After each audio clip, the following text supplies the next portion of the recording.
चलिए देखिए, हम लोग हिस्ट्री इतिहास और इतिहास के में हम लोग 30 प्रश्न को देखेंगे और सभी प्रश्न जो है आपको सब्जेक्टिव क्वेश्चन को लिया गया है। जैसे हम लोग फर्स्ट क्वेश्चन के ऊपर चलते हैं तो फर्स्ट क्वेश्चन है कि राष्ट्रवाद क्या है। हिस्ट्री का आपका पहला चैप्टर में ही आता है और पहला प्रश्न भी आपका है कि राष्ट्रवाद क्या है।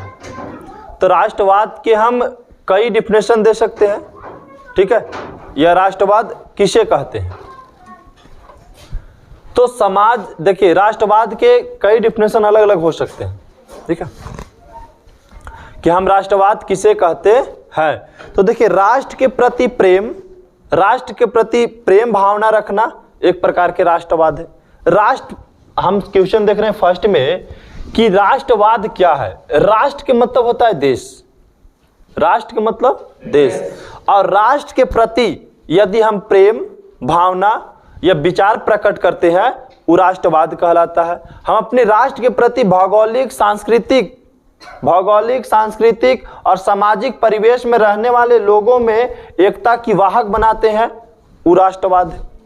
हम अपने देश से प्रेम करते हैं, ये भी क्या है? राष्ट्रवाद है। हम अपने देश के किसी भी चीज की क्षति नहीं पहुंचाते हैं, वहां रहने वाले लोग, वहां की संपत्ति, राष्ट्र के कोई भी संपत्ति के साथ हम छेड़छाड़ नहीं करते हैं। राष्ट्र के संपत्ति को हम विकास करने की भावना लाते हैं। हम कोशिश करते हैं कि हमारा राष्ट्र की जितने संपत्ति है सब संपत्ति आगे बढ़ सके, उसमें कोई क्षति भी पहुंचाता है तो उसको हम रोकने का प्रयास करते हैं कि हमारा राष्ट्र की संपत्ति है। जैसे रेलवे लाइन हमारा राष्ट्र की संपत्ति है। अगर कोई रेलवे का क्षति पहुंचाता है, ठीक है, यदि कोई रेलवे का क्षति पहुंचाता है तो उसको हम लोग क्या करते हैं? रोकने की प्रयास करते हैं। तो ये क्या कहलाता है? राष्ट्रवाद कहलाता है। इसी का हम राष्ट्रवाद और राष्ट्रवाद के आप कई प्रकार से डिफिनेशन दे सकते हैं। जैसे यहीं पे हम कितना डिफिनेशन, 2 डिफिनेशन दे चुके हैं। हम आते हैं नेक्स्ट क्वेश्चन दूसरा पे कि बिस्मार्क के कार्यों की चर्चा कीजिए। बिस्मार्क की कार्यों की चर्चा कीजिए। सबसे पहले देखें कि जर्मनी के एकीकरण में बिस्मार्क की महत्वपूर्ण भूमिका थी। बिस्मार्क को जर्मनी का एकीकरण करने में महत्वपूर्ण भूमिका थी। वह विख्यात राष्ट्रवादी और कूटनीतिक थे। जो बिस्मार्क थे वो बहुत ही विख्यात राष्ट्रवादी मतलब अपने देश से प्रेम करने वाले, अपने देश को चाहने वाले को राष्ट्रवादी बोलते हैं। तो बिस्मार्क जो थे वो राष्ट्रवादी थे और साथ साथ में कूटनीतिक थे। फ्रैंकफर्ट संसद में, किस संसद में? फ्रैंकफर्ट संसद में उसने भाग लिया और वे रूस और पर्सा के राजदूत भी रहे। कहाँ के? रूस और फ्रांस, नहीं पर्सा नहीं, फ्रांस का, ठीक है, रूस और फ्रांस के राजदूत रहे। फिर 1862 में पर्सा का चांसलर बन गया। 1862 में बिस्मार्क जैसे क्या बन गया? चांसलर बन गया। लेकिन बिस्मार्क थे कौन? तो बिस्मार्क एक बहुत विख्यात प्रसिद्ध राष्ट्रवादी और कूटनीतिक थे। राष्ट्रवादी और कूटनीतिक। साथ में फ्रैंकफर्ट संसद में उसने भाग भी लिया था बिस्मार्क ने, और साथ ही साथ वह रूस और फ्रांस में राजदूत भी रहे। और 1862 में वह पर्सा के क्या बन गए? चांसलर बन गए। कब चांसलर बने? 1862 में। अब यहां से आगे आते हैं। सर्वप्रथम बिस्मार्क ने पर्सा की आर्थिक तथा सैनिक शक्ति को सुदृढ़ किया। पर्सा के जब चांसलर बन गए तो सबसे पहले सैनिक व्यवस्था को क्या किया? मजबूत किया। सबसे पहले सैनिक व्यवस्था को मजबूत किया। इसके ठीक पास उसने डेनमार्क, ठीक उसके बाद डेनमार्क 1864, ऑस्ट्रिया 1866 और फ्रांस 1870 को पराजित कर जर्मनी का एकीकरण किया। ये सभी को हरा करके कब किसको कितना हरा है सबका डेट भी लिख दिए। और ये जर्मनी का क्या किया?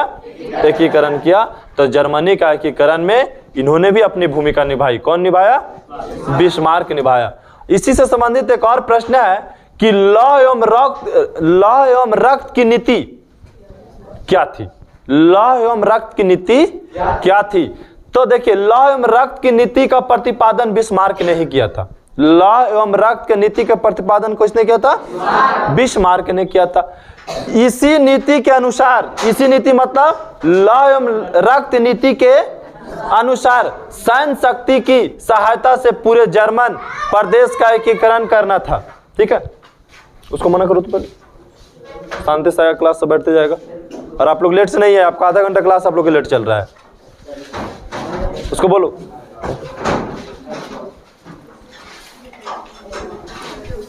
हल्ला नहीं करेगा वहां पे।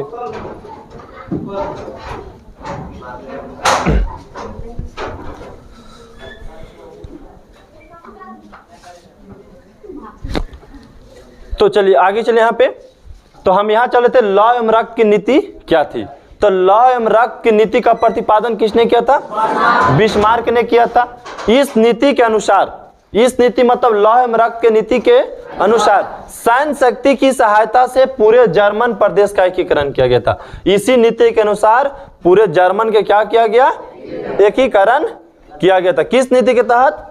लॉ एवं रक्त नीति का प्रतिपादन किसने किया था? बिस्मार्क ने किया था। नेक्स्ट प्रश्न के ऊपर आते हैं, मटेरनिक युग क्या है? तो मटेरनिक देखिए एक व्यक्ति का नाम। मटेरनिक क्या है? एक व्यक्ति का नाम है, और जिस व्यक्ति का चलती चलता है उसका युग चलता है।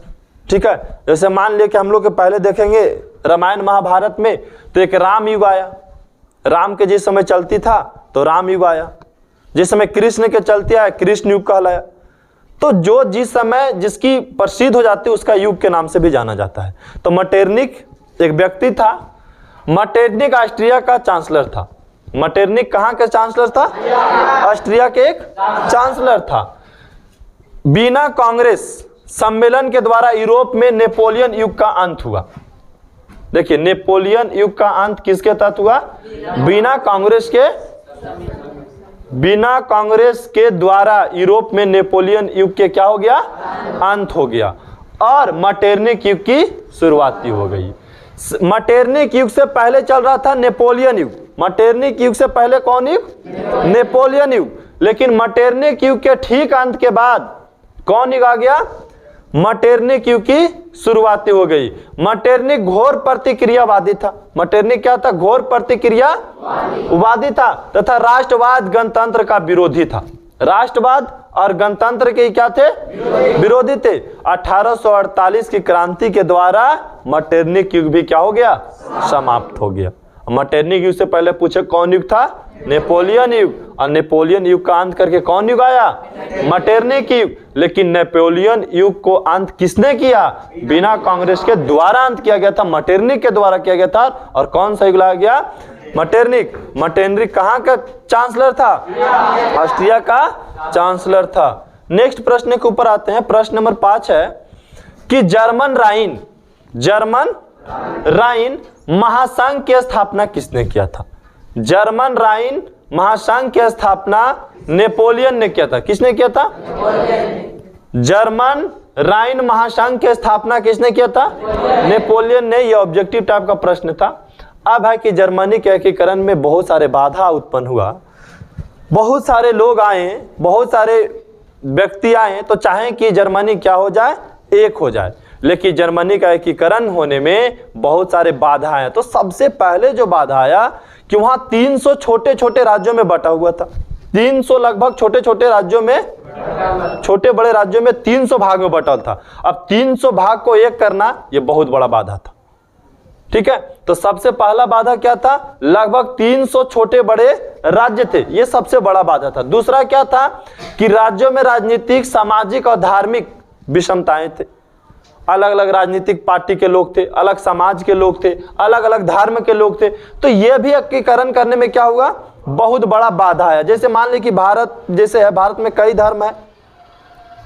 जैसे अखंड भारत की हम बात करते हैं, पाकिस्तान जिस समय भारत में था तो 2 धर्म था, इसीलिए आसानी से ये टूट गया।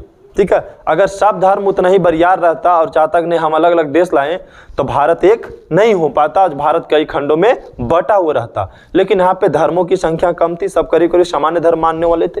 तो यहाँ पे अलग अलग धर्म के ज्यादा लोग थे, जिसके वजह से भी जर्मनी का एकीकरण की बाधा बन गई।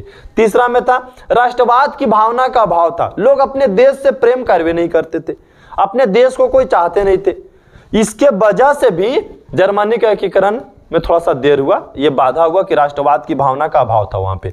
ऑस्ट्रिया का हस्तक्षेप था जर्मनी के एकीकरण में। सबसे बड़ा बाधा कौन थी? ऑस्ट्रिया का हस्तक्षेप। और तीसरा था मटेरनिक के प्रतिक्रियावादी, क्योंकि मटेरनिक जो था वो राष्ट्रवादी का विरोधी था, गणतंत्र के विरोधी था, वह राष्ट्रवादी नहीं उत्पन्न अपने दे रहे थे, जिसके वजह से भी जर्मनी के क्या हुए, एकीकरण की बाधाएं।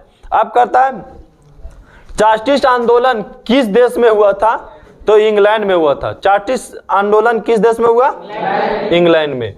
वीना कांग्रेस सम्मेलन में फ्रांस में किस राजवंश की पुनः स्थापना की गई थी, तो वीना कांग्रेस 1815 के द्वारा फ्रांस में बूढ़े राजवंश की पुनः स्थापना की गई थी। ठीक है, कौन सा राजवंश के, बुर्बो, यहाँ पे बूढ़े पड़ गया, ठीक है, बुर्बो राजवंश की पुनः स्थापना। ठीक है, किस राजवंश की, बुर्बो राजवंश की पुनः स्थापना की गई थी। अब देखिए खूनी रविवार क्या है, हम खूनी रविवार किसे कहते हैं, तो रूस में 9 जनवरी 1905 ईस्वी के, रूस के बात है कि रूस में 9 जनवरी 1905 ईस्वी को समूह में क्या करने लगे कि 9 जनवरी 1905 ईस्वी में बता रहा है कि रूस में 9 जनवरी 1905 ईस्वी में लोगों का समूह रोटी दो को नारे के साथ सड़क पर प्रदर्शन करते हुए आगे बढ़ गए। कहां, रूस में। दिन था 9 जनवरी 1905 के, लोग समूह बनाए और रोड पे उतर गए और नारा क्या लगाने लगे, रोटी दो के नारा लगाने लगे।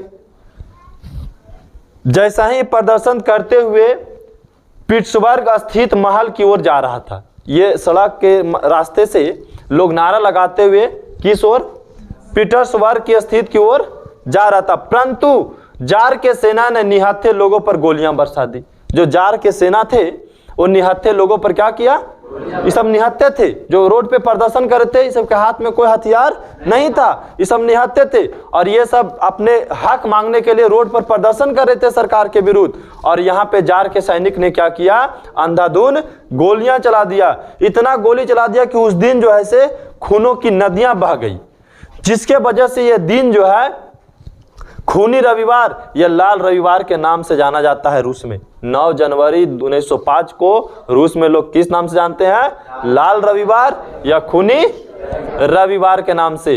शीत युद्ध से आप क्या समझते हैं, देखिए शीत युद्ध क्या होता है, शीत जो वार्तालाप से युद्ध होती है उसको हम शीत युद्ध बोलते हैं। वार्तालाप से दो देशों के बीच ऐसा लगता है संभावना बने है कि अब न तब लड़ाई हो जाएगा, कब लड़ाई होगा इसका कोई गारंटी नहीं है, मतलब संभावना दोनों तरफ से तनाव रहता है कि आज नहीं तो कल लड़ाई हो जाएगा।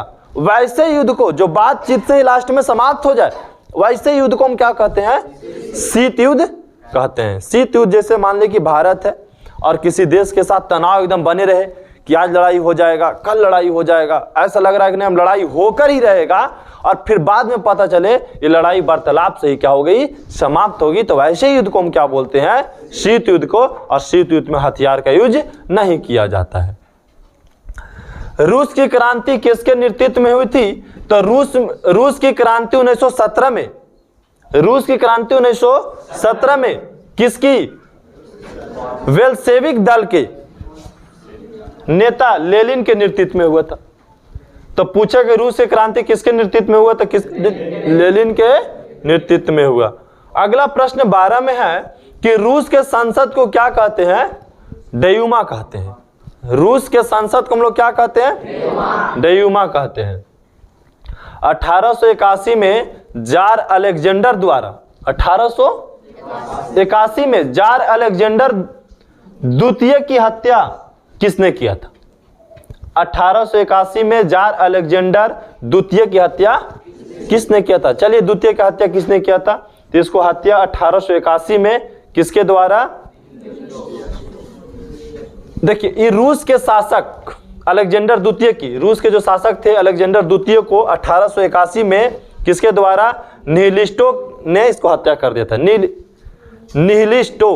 निहिलिस्टो ने इसकी क्या कर दिया, हत्या कर दिया। 1881 में रूस के ही शासक थे अलेक्जेंडर। आगे जनेवा समझौता कब और किसके बीच हुआ, तो देखिए जनेवा समझौता जो है 1954 में हुआ। कब हुआ, 1954 में। किसके किसके बीच, फ्रांस और वियतनाम के बीच, जो अमेरिका हस्तक्षेप का कारण भी हुआ था। ठीक है, और किसके कारण से हुआ, तो अमेरिका के हस्तक्षेप के कारण हुआ था। किसके किसके बीच हुआ, तो फ्रांस और वियतनाम के बीच हुआ था। अब गांधी जी ने खिलाफत आंदोलन के समर्थन क्यों दिया? गांधी जी खिलाफत आंदोलन के समर्थन क्यों दिए? तो देखिए, गांधी जी एक राष्ट्र के प्रति अपना चाहते थे कि हमारा देश जल्द आज़ाद हो जाए। चाहते थे ना कि बहुत ज़्यादा संख्या में जन आंदोलन एक बार चलाया जाए। देखिए, महात्मा गांधी का विचार और सोच बहुत अलग था, इसीलिए आज हम लोग उसको राष्ट्रपिता का दर्जा भी दिए कि महात्मा गांधी राष्ट्रपिता के नाम से जाने जाते हैं। तो महात्मा गांधी ये चाहते थे ना कि देखो, अंग्रेज को प्रदर्शन करके दिखाना होगा, अंग्रेज को इतना बेहतरीन तरीका से दिखाना होगा कि लेकिन हमारे पास एकजुट है, हम भारतीय एक हैं, और इतना बड़ा भयावी प्रदर्शन दिखा दे कि अंग्रेज अपने से छोड़ करके हमारा देश चले जाए। ये चाहते थे महात्मा गांधी। तो देखिए, महात्मा गांधी खिलाफत आंदोलन की समर्थन क्यों दिया? तो गांधी जी ने हिंदू मुसलमान एकता के लिए खिलाफत आंदोलन का समर्थन दिया। चाहते थे कि हिंदू और मुस्लिम दोनों एक हो जाए, क्योंकि खिलाफत आंदोलन एक मुस्लिम व्यक्ति ने शुरू किया। खिलाफत आंदोलन के नेता कौन थे? खिलाफत आंदोलन के नेता कौन थे? मोहम्मद अली और शौकत अली। तो सोचे कि अगर हम, महात्मा गांधी सोचे कि अगर हम खिलाफत आंदोलन को समर्थन कर देते हैं तो बहुत सारे मुसलमान फिर हमको समर्थन करेंगे। ये महात्मा गांधी सोचे और हिंदू मुस्लिम एकता के लिए समर्थन कर दिए, क्योंकि गांधी जी का भारत में एक बड़ा जन आंदोलन, असहयोग आंदोलन चलाना था। महात्मा गांधी चाह रहे थे कि भारत में एक बहुत बड़ा जन आंदोलन चलाना है, असहयोग आंदोलन चलाना है, इसीलिए महात्मा गांधी ने खिलाफत आंदोलन के क्या कर दिया? समर्थन कर दिया। अब आगे आते हैं बात चंपारण आंदोलन की, कि चंपारण आंदोलन कब हुआ तथा ये इसके क्या कारण थे? चंपारण आंदोलन कब हुआ और इसके क्या कारण थे? चंपारण आंदोलन हुआ कब और इसके क्या कारण थे? क्वेश्चन यही है। अगला क्वेश्चन यहाँ पे है। तो चंपारण आंदोलन अप्रैल 1917 ईस्वी बिहार के चंपारण जिला में हुआ। चंपारण आंदोलन अप्रैल 1917 ईस्वी बिहार के कहां हुआ? चंपारण जिला में हुआ। और देखिए, बिहार में निहलो गोरे द्वारा तीन काठिया व्यवस्था प्रचलित थी। देखिए, निहलो गोरे द्वारा मतलब जो अंग्रेज सरकार है यहाँ पे तीन काठिया प्रणाली चला रही थी। मतलब नील के खेती जो होता है, अपनी भूमि का 3/20 हिस्से में नील की खेती करनी होती थी। हर किसान को कितना? 3/20 हिस्से में नील की खेती करनी होती थी। किसान नील की खेती नहीं करना चाहते थे। वहां के जो किसान थे वो नील की खेती नहीं करना चाहते थे, और सरकार चाहते थे कि नहीं, तुम नील की खेती करो, 3 कट्ठा करना है तुमको। 20 कट्ठा में कितना कट्ठा? 3 कट्ठा नील की खेती करना है। अब देखिए, नील की खेती क्यों नहीं करना चाहते थे? क्योंकि भूमि की उर्वरकता क्या होती थी? कम जाती थी। नील की खेती करने से भूमि की उर्वरकता कम जाती थी और उत्पादन का उचित कीमत भी नहीं मिलता था, जिससे उसकी स्थिति दयनीय होती चली गई। और जो उसको उत्पादन करते थे उसका कीमत जो है से उचित नहीं मिलता था, जिसकी वजह से उसका स्थिति क्या होते चला गया? दयनीय चला गया, खराब होती गई किसानों का स्थिति। किसानों के पक्ष में लेकर महात्मा गांधी चंपारण पहुंचे, सत्याग्रह आंदोलन शुरू कर दिया। ब्रिटिश सरकार को अतः झुकना पड़ गया। जब ये चंपारण आंदोलन हुआ तब ब्रिटिश सरकार को महात्मा गांधी आंदोलन इसलिए किए थे, किसानों की सहायता के लिए किए थे, ताकि वहाँ के किसान की स्थिति सुधार हो सके। जो किसान के साथ अत्याचार किया जा रहा है उस अत्याचार को किसान नहीं सहे, उससे लड़े, और लास्ट में क्या हुआ? महात्मा गांधी ने अंग्रेज सरकार को झुका दिया। ये आंदोलन सफल हो गया।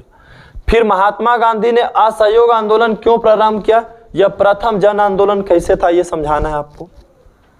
तो देखिए, रोलेटेड कानून जो 1919 में पारित किया गया था, जलियांवाला बाग हत्याकांड 1919 में हुआ था, के विरोध में खिलाफत आंदोलन के समर्थन में गांधी जी ने असहयोग आंदोलन चलाने का निर्णय लिया। क्योंकि काला कानून आया था 1919 में, जलियांवाला बाग हत्याकांड में बहुत सारे लोगों को हत्या कर दिया गया, मार दिया गया बाग में। तो ये सब चीजों को देखते हुए महात्मा गांधी ने असहयोग आंदोलन, खिलाफत आंदोलन के ठीक बाद क्या चलाए? असहयोग आंदोलन चलाए। इसका उद्देश्य था स्वराज की प्राप्ति करना। इसका जो था असहयोग आंदोलन, इसका उद्देश्य क्या था? स्वराज की प्राप्ति करना।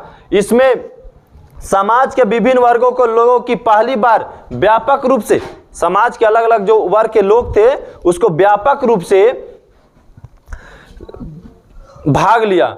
शहरी मध्यम वर्ग की इसमें मुख्य भागीदारी रही और शहरी मध्यम वर्ग के जो लोग थे वह भी बहुत ज्यादा संख्या में भाग लेकर के आगे बढ़े और साथ साथ में ग्रामीण क्षेत्र के किसान, मजदूर, आदिवासी भी इस आंदोलन में भाग लिया और ये पता चला कि सबसे बड़ा और सबसे प्रथम जन आंदोलन असहयोग आंदोलन के रूप में निखर करके सामने आया लोगों को। अब है रोलेट एक्ट से आप क्या समझते हैं, इसका विरोध क्यों किया गया था भारत में?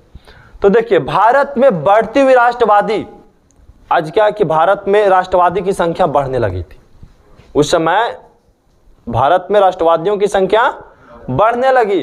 असंतोष दबाने के लिए, मतलब इसको चाहा कि हम राष्ट्रवादी को दबा दे। अंग्रेज सरकार क्या चाहिए कि जो राष्ट्रवादी पनप रही है उसको हम दबा दे। इसी के लिए रोलेट एक्ट कानून लागू किया। इसके अंतर्गत भारत के एक भी सदस्यता को नहीं रखा गया कानून बनाने में। साथ साथ यह बताया गया कि किसी को भी शक के आधार पे अरेस्ट कर लेना है, बिना वारंट के लोगों को क्या करना है, गिरफ्तार कर लेना है। लगेगा कि नहीं ये देश के प्रति राष्ट्रवादी का भावना उत्पन्न कर रहा है, ये देश को आजादी चाहता है, तो उसको किसी भी मुजरिम ठहरा करके और कहा कीजिए उसको अरेस्ट कर दीजिए। अब अरेस्ट कर लेंगे तो अगला कोई होगा कि राष्ट्रवादी, जैसे मान ली कि हम देश के लिए लड़ रहे थे, हम बाई चांस अरेस्ट हो गए, जेल चल गए, तो हमारा गार्जियन भी हमारे ऊपर दबाव बनाएगा, फिर अगला बच्चे को भी आगे देश की लड़ाई में जाने से मना करेगा। तो ये अंग्रेज सरकार के दिमाग में आया कि ऐसा करो, जो राष्ट्रवादी पनप रहे हैं उस पर ऐसा मुकदमा चला दो कि राष्ट्रवादी पनपना बंद हो जाए। इसीलिए क्या हुआ, रोलेट एक्ट कानून लगाया गया था। लेकिन इसको लोग को जब सच्चाई पता लगा तो लोग इसका खुल के क्या किए, विरोध किए। अब है गांधी जी ने दांडी यात्रा क्यों की? गांधी जो है दांडी यात्रा क्यों की, इसका क्या परिणाम हुआ? तो देखिए, नमक के व्यवहार उत्पादन पर सरकारी नियंत्रण था। मतलब नमक का उत्पादन करना, इस पे किसका कब्जा था? सरकारी कब्जा था कि नमक जो भी उत्पादन करेगा कौन करेगी? सरकार करेगा। गांधी जी इसे अन्याय मानते थे कि नमक भी कोई चीज है, कोई उत्पादन करे, सरकार इस पर प्रतिबंध लगा दिया। तो गांधी जी इस बात को क्या मानते थे? अन्याय मानते थे और चाहते थे कि यह व्यवस्था समाप्त हो जाए। कौन चाहते थे? गांधी जी। तो इन्होंने नमक कानून भंग करने के लिए 12 मार्च 1930 को गांधी जी अपने 78 सहयोगियों के साथ दांडी यात्रा नमक पर निकल पड़े। दांडी यात्रा पर क्या हो पड़े? निकल पड़े। कितना साथियों के साथ? 78 सहपाठियों के साथ। और 6 अप्रैल 1930 के दांडी पहुंच गए। 6 अप्रैल 1930 को और समुद्र के पानी से उन्होंने नमक बना करके क्या किया? उसके कानून का अवहेलना कर दिया, जिस वजह से लोग क्या बनने लगे, धीरे धीरे और लोग आकर के बनाने लगे। फिर धीरे धीरे आंदोलन क्या हो गया? बढ़ते चला गया। फिर इसी के साथ नमक सत्याग्रह सविनय अवज्ञा आंदोलन प्रारंभ हो गया। शीघ्र ही पूरे देश में क्या होते चला गया? फैलते चला गया। अब हम बिहार में किसान आंदोलन की बात करते हैं। बिहार में किसान आंदोलन पर एक टिप्पणी लिखिए। बिहार में किसान आंदोलन पर एक टिप्पणी लिखना है। तो 1920 के दशक में बिहार के किसानों ने अपने को संगठित करना शुरू कर दिया। 1920 में जो बिहार के किसान थे अपने आप को क्या करने लगे? संगठित करने लगे। किसानों के प्रति उदासीन रवैया को फायदा उठाकर के वामपंथियों ने उन्हें किसान का सभा को गठन हेतु प्रेरित किया। फल 1922 से 23 में मुंगेर में शाह मोहम्मद जुबैर की अध्यक्षता में किसान सभा का गठन किया गया। 1922 से 23 में मुंगेर में शाह मोहम्मद जुबैर की अध्यक्षता में किसान सभा की क्या हो गया? गठन हो गया। बिहार के किसान आंदोलन का एक प्रखर नेता के रूप में स्वामी सहजानंद सरस्वती का नाम विशेष उल्लेखनीय मिलता है। कि बिहार में किसान आंदोलन में नाम जो आता है किसका आता है? स्वामी सहजानंद सरस्वती का आता है। नेक्स्ट प्रश्न आपका है कि साइमन कमीशन पर एक संक्षिप्त टिप्पणी लिखना है। तो साइमन कमीशन का गठन का उद्देश्य 1919 के अधिनियम द्वारा स्थापित उत्तरदायी शासन व्यवस्था को किए गए प्रयास को समीक्षा करना एवं आवश्यकता सुझाव देना था। साइमन कमीशन फरवरी 1928 भारत में आया था। देखिए साइमन कमीशन कह रहा है कि साइमन कमीशन पर एक टिप्पणी लिखना है, तो जो कानून बना था 1919 में, रोलेट एक्ट कानून बना था, उसकी समीक्षा के लिए, उसमें कुछ सुधार के लिए कि कानून हमारा सक्सेस हो रहा है कि नहीं हो रहा है, वो कानून हम बनाए तो उस पर राष्ट्रवादी पर लग रहा है बंधन कि नहीं लग रहा है, ये चीज को फिर से देखने के लिए, इस चीज को सुधारने के लिए साइमन कमीशन को भारत भेजा गया। फरवरी 1928 में रोलेट एक्ट कानून को सुधार करने के लिए आया था, फरवरी 1928 में। लेकिन आयोग के मुंबई पहुंचने पर इसका स्वागत काले झंडे एवं प्रदर्शन से किया गया। साइमन वापस जाओ के नारे लगने लगे। लेकिन जैसे ही मुंबई पहुंचे लोग क्या किए, काला झंडा से स्वागत करना शुरू कर दिए, लोग प्रदर्शन करना शुरू कर दिए, साइमन गो बैक के नारा लगना शुरू हो गया कि साइमन भारत से वापस जाओ, साइमन कमीशन वापस जाओ के नारे लगने लगे। इस प्रकार से देश में विरोध का प्रदर्शन बन गया, हर जगह जगह पे साइमन कमीशन का विरोध होने लगा। इसका जवाब अंग्रेज सरकार ने नहीं दे पाया, जिसकी वजह से साइमन कमीशन यहां पे सफल नहीं हो पाई। तीसरा है सविनय अवज्ञा आंदोलन के कारण क्या थे। सविनय अवज्ञा आंदोलन के कारण क्या थे, तो सविनय अवज्ञा आंदोलन के बहुत सारे कारण था। सबसे पहले साइमन कमीशन का बहिष्कार करना। सविनय अवज्ञा आंदोलन क्यों शुरू था, साइमन कमीशन का बहिष्कार करना। 1929 से 30 में विश्वव्यापी आर्थिक मंदी की वजह से हुआ था। फिर भारत में समाजवादी को बढ़ता प्रभाव की वजह से हुआ था। गांधी जी के 11 सूत्री मांगों को मनाने के लिए इरविन का इंकार करना, और पूर्ण स्वराज की मांग की वजह से फिर से सविनय अवज्ञा आंदोलन चलाया गया था। ठीक है, सविनय अवज्ञा आंदोलन महात्मा गांधी 11 को मांग किए थे, जिनको इंकार कर दिया गया, नहीं माना गया बात को। फिर पूर्ण स्वराज की मांग की गई, उसको भी नहीं लोग माने। तब फिर लास्ट में क्या चला, सविनय अवज्ञा आंदोलन चला। गांधी जी इरविन फैक्ट अथवा दिल्ली समझौता क्या था। तो देखिए सविनय अवज्ञा आंदोलन के व्यापकता ने अंग्रेज सरकार को समझौता करने के लिए बाधा किया, और 5 मार्च 1931 को वायसराय लॉर्ड इरविन तथा गांधी जी के बीच समझौता हुई, जिसे दिल्ली समझौता के नाम से जाना जाता है। गांधी जी और लॉर्ड इरविन के बीच 5 मार्च 1931 को जो समझौता हो, उसको समझौता किस नाम से जानते हैं, दिल्ली समझौता के नाम से जानते हैं। और साथ में इसी के तहत गांधी जी ने आंदोलन को स्थगित कर दिया और वे द्वितीय गोल सम्मेलन आंदोलन में भाग ले लिए। फिर मुस्लिम लीग के क्या उद्देश्य थे, तो मुस्लिम लीग की स्थापना 30 दिसंबर 1906 में की गई थी।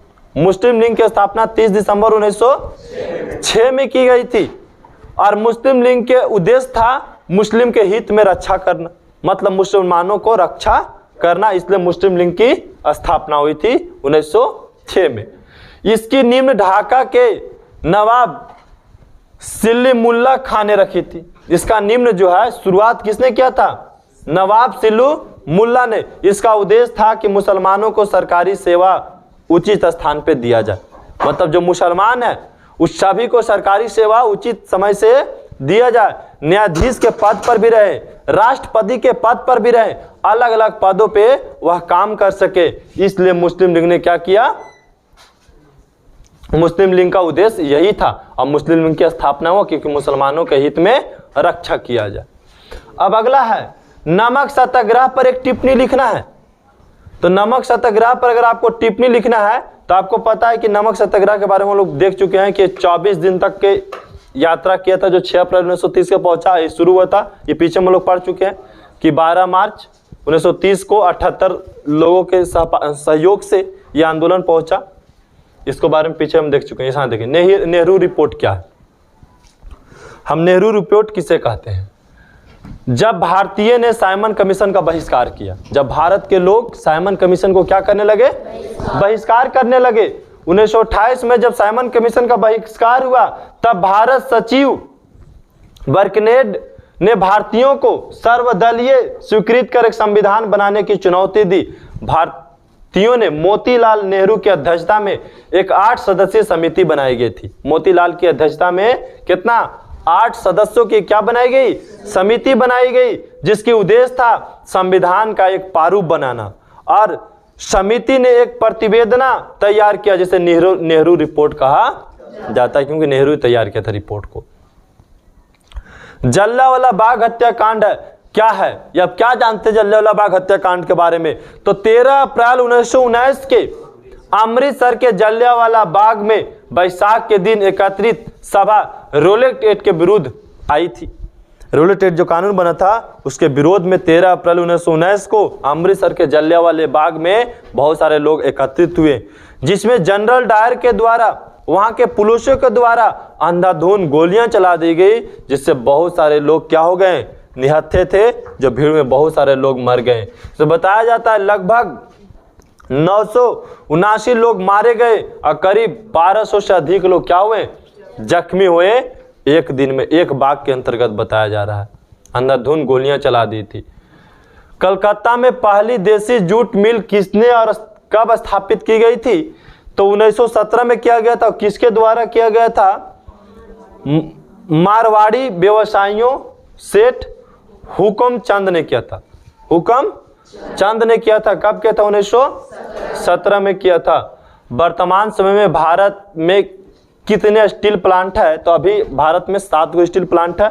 सबसे पहले Indian iron and steel company Hajipur, दूसरा में Tata iron and steel company Jamshedpur, विश्व श्रेय आयरन स्टील कंपनी भद्रावती जो कर्नाटक में है, Rourkela steel plant Rourkela, Bhilai steel plant Bhilai, Durgapur steel plant Durgapur तथा बोकारो स्टील प्लांट बोकारो में। 7 स्टील प्लांट के। अब अंतिम क्वेश्चन है कि शहर और गांव में क्या अंतर है?